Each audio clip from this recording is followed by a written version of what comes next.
Hello, Footizens. Welcome to a brand new season of Fcast. Everything is football. So we are back with a different shape, with a different look. And this time, what a time to start. We all know what are the major happenings across the footballing world. So we have witnessed some incredible football in the past 3 game weeks of Barclays Premier League. And so, once again, I Mayukh, welcome you all. And with me, I have got two incredible guests. So, as you know, both of them are doing their debut in this podcast. So, I have with me Ayan Dutta, who happens to be closely knitted to FCast for quite some time now. But this is his first appearance in FCast. And we have a very special guest, Debayan, my childhood buddy. So we are meeting after a long time, and because of this beautiful game. So I welcome both of you to the show. Hello, Ayan. Hello, Debayan. It's good to see you guys. Hello, everybody. Hello, Mayukh. Hello, Debayan. Hello, It's a Ayan. great pleasure to be on. Hi. It's a great pleasure to be on FCast. Yeah. Looking So forward to it. definitely. So as I said, we had been treated with some excellent footballing stuff for the past 3 weeks. What a Premier League season this has had been. It has been an anticipated one. It has been really. There had been real transfer buzzes and real transfer happenings, and ultimately the big one happened. And also had been many other transfers as well. And what a start it was. And suddenly we see Tottenham Hotspur, who is sitting on the top of the table with under a new manager Nuno. We also see Liverpool, United, and Man City, and Liverpool, United, and Chelsea closely following them up. We saw Man City with a very slow start and then joining the goal rush. And for the Arsenal fans, we know for the Gunners, it has been a very tough one, as we all know. Such a considering the so big a club Arsenal is, I think Arsenal really needs to find their way through. So if I may ask both of you, what are your key takeaways in this game week from game week 1 to game week 3? What would you say? What you feel is the biggest thing, or according to you, has been incredible in these 3 weeks? So thank you, Mayukh. So I think, as you mentioned rightly, an exciting start to the Premier League uh, last week. If I talk about the three major takeaways, if I talk about my first was with Tottenham, with under the leadership of Nuno. It's I see a different way of how Tottenham is playing. It's like more how Nuno used to play with Wolves, a defensive way. But the key thing is, we know Nuno plays like this way, and the key thing is maintaining a good clean sheet. So I think this will continue going ahead with Tottenham. How much far they can go, how much in the top four, that is related to be seen. But I think they will be having a very good defense and a fixed pattern of play going ahead. So strong and stable. If I talk about my second key way, my second key take was with Liverpool being back to their like previous best. I would certainly say that Liverpool for the last when they dominated that era when they won the titles. I think with the last year with the key injuries and everything, I think Liverpool were struggling. But obviously, if you look players like Van Dijk and if you look your majority of your team through injury, but I think Liverpool through the last games, I also feel that they're not back to their thrilling best, but I think they are getting to where they are with all their players like with Van Dijk and Matip.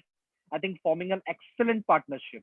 I think they've been excellent. I think the front players, they're finding the feet, the pressing game, how Klopp plays. So they're slowly getting to the Liverpool which we have seen for the last 4 5 years under Jurgen Klopp. And the other takeaway being with Manchester United, I do see the similar pattern. Obviously, as a United supporter and this thing, I do see a similar pattern happening. I mean, it's like an inconsistency which we see, like for the previous seasons. Like a game they hit 5 or 6 goals, the next the next game they can go kaput. They cannot score. The last game was a very lucky one, was certainly, but they scrapped it.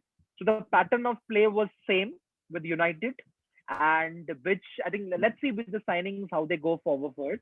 But I think there was like the so as I mentioned, like the pattern of play and the what I mentioned, it's quite being the same. What's happening? I mean, with all the even if you talk about the manager's way, how the teams are playing, now teams like Liverpool are slowly getting back to their best. Yeah. Debayan, a quick one from you. Yeah, the first thing that I want to I think it's about Liverpool.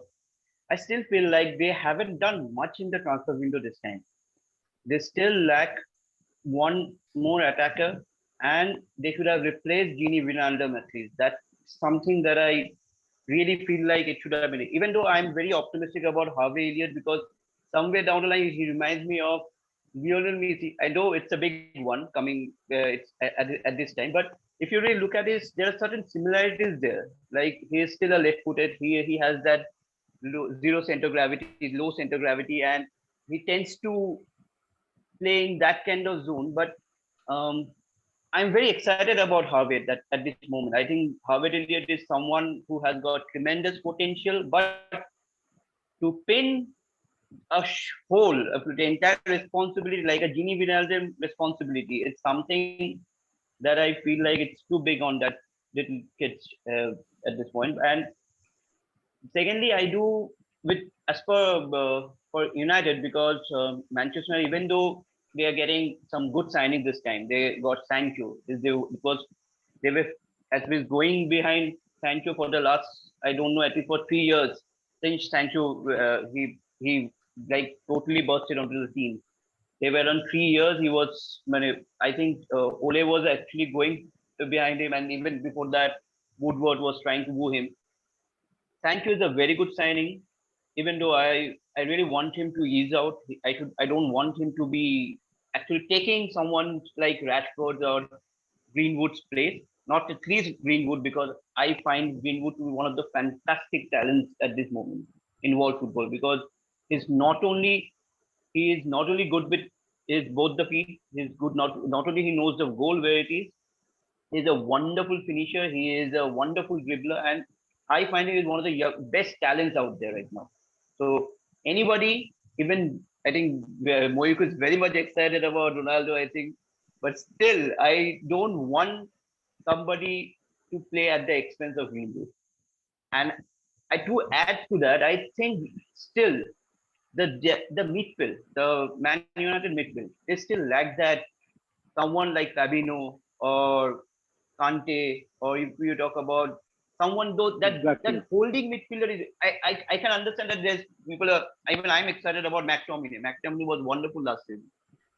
But Yes, I feel like that exactly. somebody with much more guile, like at least someone who can match up to Kante or Fabinho, because in Premier League it's a very important requirement. Fred and Martinez is not someone True. who can. That is somewhere that United might be lacking this season, and they might be faltering in some of the counter attacks we can see.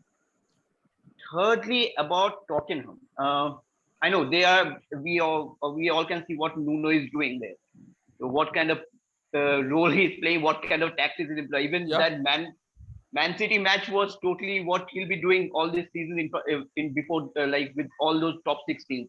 We're talking about Chelsea, Liverpool. They'll be all be expecting that kind of formation from Tottenham this time.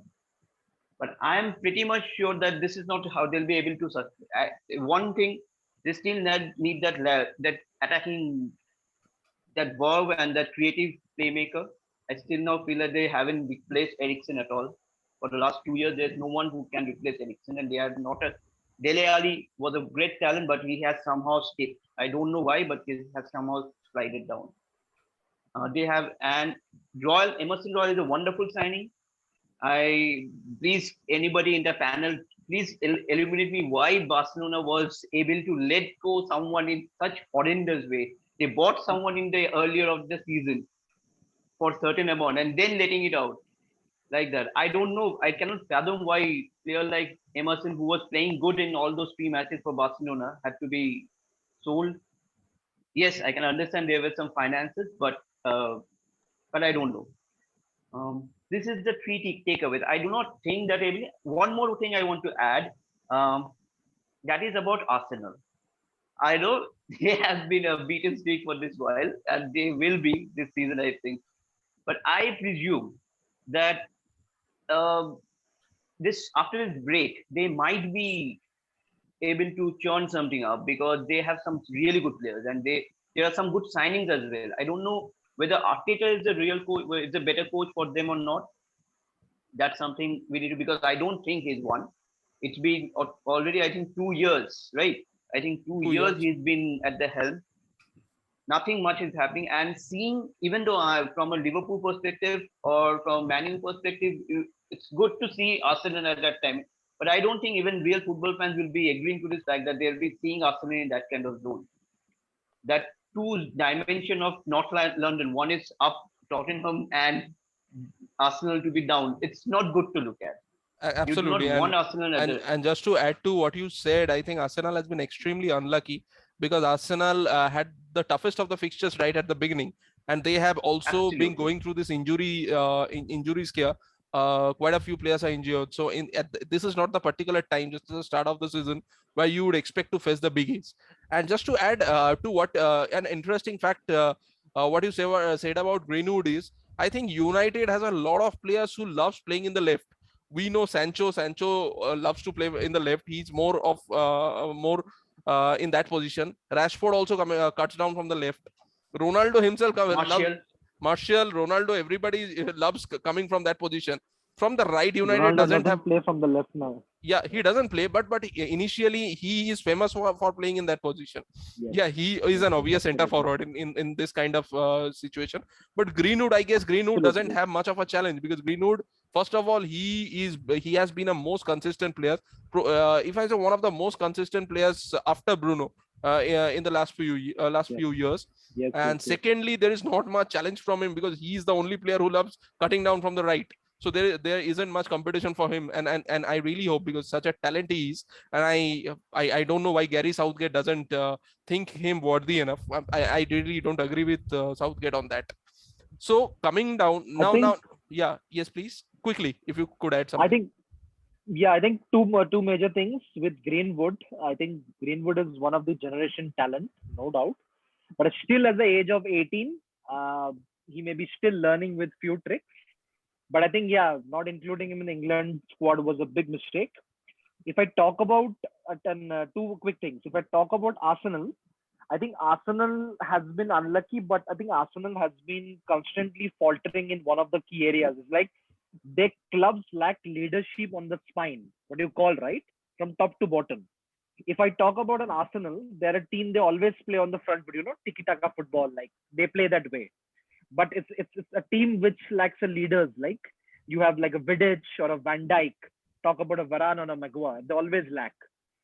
Even also with Arteta, I'm not sure what is exactly. Even I need to see with their signings, it's pretty difficult to understand because they needed players who are a little bit more high caliber. I'm not denying the fact that players like Odegaard and Lokongi are bad, but I think they need far more better players and far better leadership at the back. Ben White, I think it's done a good bad signing, but we talk about Varane, Van Dijk, we talk about Aspilicueta, Rudiger, all those players. And if I talk about the team with Barcelona, I think this is the story of Barcelona for the last 2 years. If you talk about Emerson Royal, they let Griezmann grow to Atletico, and which they hand over the title, I guess. Let's keep Barcelona for a different episode because we are sticking to Premier League. Just to finish it off. Yeah. So just a quick, just to let you know that even some of the teams which stay in the mid-table are also looking very promising. For example, West Ham United and Everton, they're doing a very good job. So I just want to ask from you guys, and Everton has a new coach, Rafa Benitez, and they are playing really good under the new manager. So according to you, which are the two teams? It can be from the teams who are mostly known to be from the mid-table or from the lower half. So you can tell me two teams whose performances you will be monitoring this season. Well, if I talk about two teams, I think you mentioned the good point, Mayukh, about I think West Ham with David Moyes, tremendously good. The team, as I was talking about, Rice, Souček, tremendous that player from Czech Republic. I think if I was talking about a spine and a person who carries the midfield, that's Souček. Mikel Antonio, the form of his life. The team looks overall from front to end balanced. And David Moyes, amazing job. I think Everton, not to mention Benitez, but the one team which has you be usually impressed is Brighton and the Graham Potter. Yes, because I love the way this guy Graham Potter plays, Uh, the type of And football Brighton he's is a playing. very good team defensively. They have a very Yes, good defense. yes, and the player which I love to most see is Bissouma. I mean, tremendous. When I see him play, I'm watching him for the last 2 3 years. I don't know how many of the teams have not gone for him with mentioned with clubs like United, but he looks There an have been amazing certain player talk. because Liverpool wanted to go for him. I don't know why yes, they yes, went yes. for him. Yeah, I also don't know why Manchester United did not go.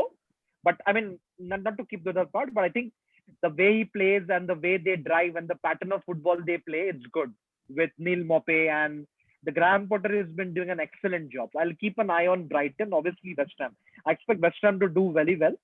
I also would expect Brighton to be a little bit higher up this time around the table. True. Debayan, a quick one from you before we go to the discussion of the evening. For the mid-table rank, I don't consider them to be average team, but Leicester is one team that I obviously again will be looking for, and we know that they are something. They have got tremendous players, and Brendan Rodgers is doing a wonderful job for the last 2 years. Yes. So, and it's like a fairy tale. You can tell me.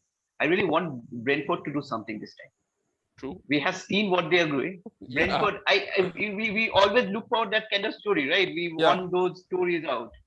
So Absolutely. Brentford, I can understand Brentford beating Arsenal, Brentford doing those kind of things. So even still now, Brentford is one of the teams who haven't lost a single match. So Yes. I would like the story to begin because this is the first time I think since 1940s. This is the first time Brentford is playing in top tier. Absolutely. That So, itself is a big. so that's quite a good ask, Debayan, because being owner, being the member who started FCAST, I think we have done a lot of underdog stories, and all our footizens who watches us knows that. So it's a good thing. We later, I hope Brentford gives us a podcast topic. We won't mind doing that because that is something we really love doing. The minnows beating the big names, nothing like that, because football is a game is most popular because of that. You'll see that the first day when Arsenal was playing with Brentford, that atmosphere, the crowd, that chant, we were missing that. For the last 1.5 years with this COVID thing, we were missing that. We are missing. And we were that anticipation of someone you're able to beat up. Brentford is a London team, Yeah. and there's no difference between the finances of Brentford and Arsenal clearly. Yeah. But the crowd gearing up the team, and you can see the first match was totally something. The moment they scored that first goal, and that entire stadium went berserk, and they were just entire room. As a football lover and a watcher, you really want that to happen. True, very true. So now that you spoke about fans, let's switch on to something which is going to happen next Saturday. So 11th of September, it's 9/11. Let me remind you guys. So on 9/11, something massive is going to happen. So he is coming home. So and the best part of today's podcast is I have a United fan, I have a Liverpool fan. So I would like to listen from both of them. So I'll start with the Liverpool fan first. So Debayan said, as a Liverpool fan first, and then you can say as a football fan. Okay. As a Liverpool fan, I'll rather say I'm not worried about Ronaldo coming to United because yes, I know there will be a different dimension to United's play, but United, I think Van Dijk will be able to cope with it. That's what I feel. So I think Van Dijk is good enough to take care of it. Yeah. But on a funnier note, on a serious note, I'll rather say that Ronaldo has been a legend. There's no doubt about it. For the last 15 years, we have never seen it like this. I think Mayukh, you can still remember in our school days, we used to talk about Ronaldo, the senior Ronaldo, and those were the players we used to think about. But you can clearly see that the last 15 years, there's two players who have just dominated the sphere. It's Ronaldo and Messi. And redefine football, for that Interestingly, matter. yeah, they have just completely, the history has been changed. Interesting, what happened, this is the first time I think even Messi moved out, Ronaldo went back. So with something, yes, this is a year Ronaldo when Messi leaves his boyhood club, Ronaldo joins his boyhood club.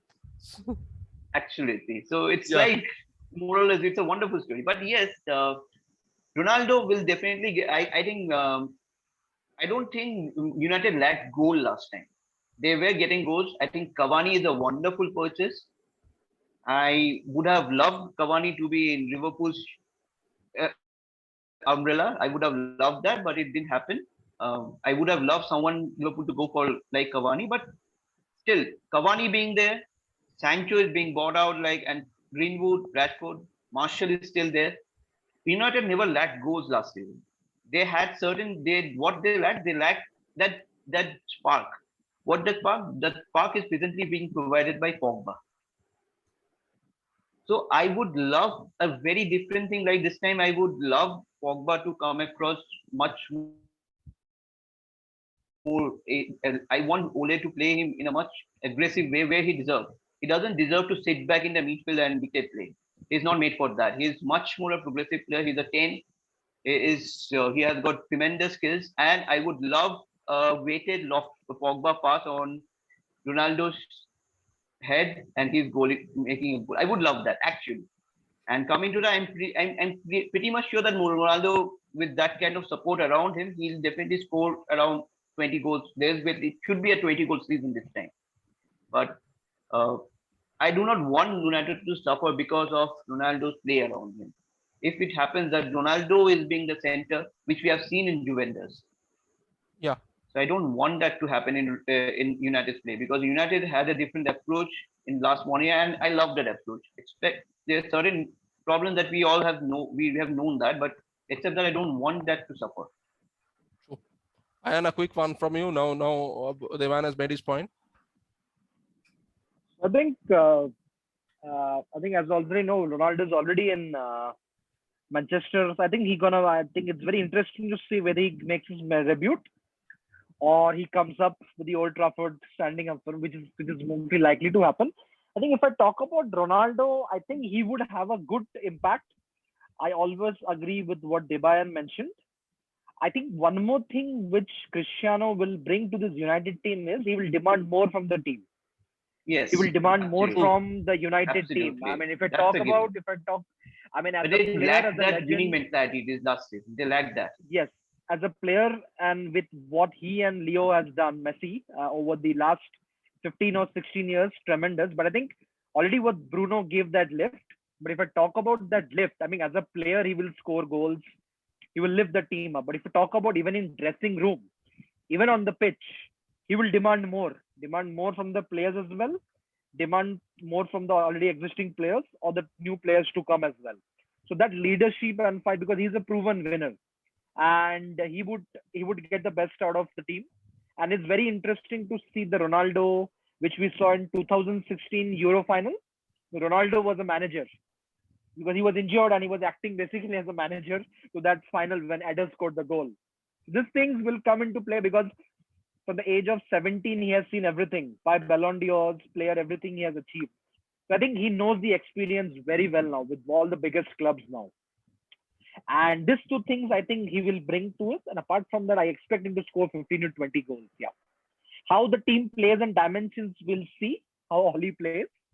The time will tell. But yeah, so I'm excited for these things. Yeah.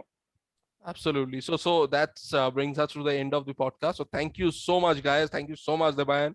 Thank you so much, Ayan, for joining. It was wonderful. And I hope all the Footizens watching us. So this was just the first episode of the second season. So we'll come up with many more episodes. So just stay tuned, stay safe, and do like and subscribe our channel. Make sure you watch all the Fcast episodes. Thank you so much. Thank you. Bye. Okay. Bye. Take care. Tata. Thank you, guys.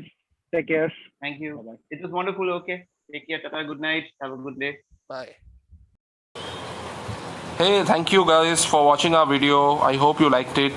Please do like and subscribe us on YouTube and keep watching Fcast for more such exciting contents.